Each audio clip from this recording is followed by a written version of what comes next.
Lo que debes conocer sobre la contratación internacional. Curso práctico. Temario del curso.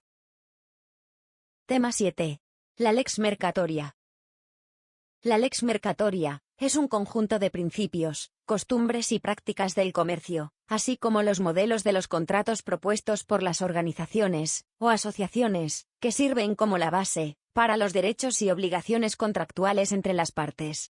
Los principios de la Lex Mercatoria jugaban una parte importante en el comercio de los siglos XV y XVI.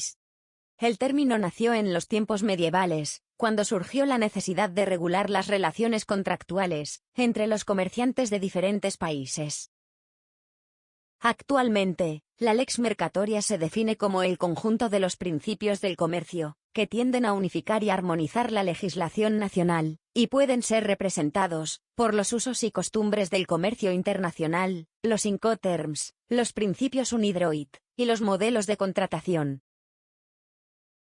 Además, en la actualidad, la Cámara de Comercio Internacional se refiere en sus modelos de contratos a la Lex Mercatoria, lo que significa no solo su aplicación práctica, sino el crecimiento de su importancia a nivel internacional.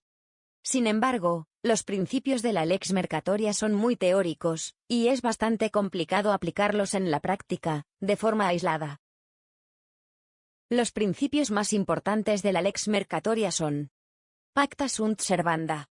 El principio tanto del derecho internacional como nacional, artículo 1091 del Código Civil Español, que significa que los contratos tienen que ser cumplidos, de acuerdo con sus condiciones. Abuso de derechos. Este principio se refiere a la situación que se da cuando una parte incumple alguna disposición del contrato. La contraparte tiene derecho a rescindir el contrato, ya que en el caso contrario se considerará la situación como abusiva. No obstante, deberá dar el tiempo razonable para que la parte contraria cumpla con sus obligaciones. Buena fe. Otro principio, que tiene su reglamentación no solo a nivel internacional, sino también nacional, como ejemplo, en el artículo 7 del Código Civil Español. Rebus sic stantibus. Esta cláusula se refiere a algún acontecimiento que influya en el cumplimiento del contrato de tal manera que haga más costoso su cumplimiento, como por ejemplo una fuerza mayor. Culpa incomprehenda. Esta cláusula se refiere al proceso de negociaciones, cuando una parte injustificadamente las abandona, por lo que da derecho a la contraparte a demandar por la confianza y el tiempo perdido. ¿Cómo evitar esta situación? Las partes podrán contemplar en la carta de intenciones que en el caso de que no se celebre el contrato, ninguna de las partes será responsable por tal omisión. Diferencia entre la fuerza mayor y la dificultad. Los casos de fuerza mayor requieren negociaciones entre las partes. Es importante distinguir entre la fuerza mayor y la dificultad para cumplir el contrato. Hardship. Nulidad de pleno derecho. Los contratos que incluyen métodos de seguro ilegales o deshonestos son nulos, ex tunc, de pleno derecho. Por ejemplo, los casos de corrupción en los negocios. Incumplimiento sustancial. Si una parte se encuentra en incumplimiento sustancial, la otra podrá incumplir con sus obligaciones.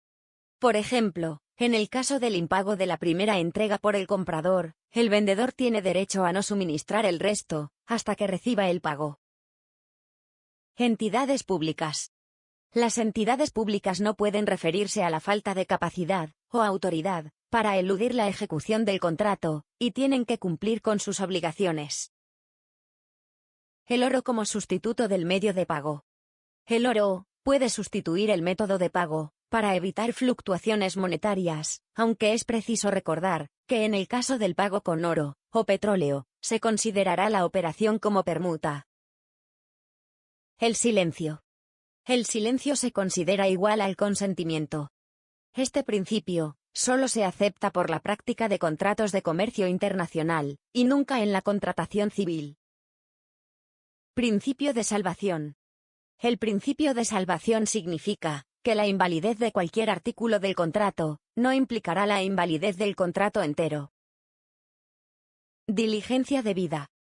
Existe la obligación de actuar con rapidez y diligencia debida para salvaguardar los intereses de la contraparte. Por ejemplo, en los casos de fuerza mayor, existe la obligación de notificar inmediatamente, para poder alegar el evento de fuerza mayor, a los efectos de determinar su duración. Emergencia. Este principio está conectado con el anterior, y significa que en caso de emergencia, una parte debe mitigar las pérdidas de la otra.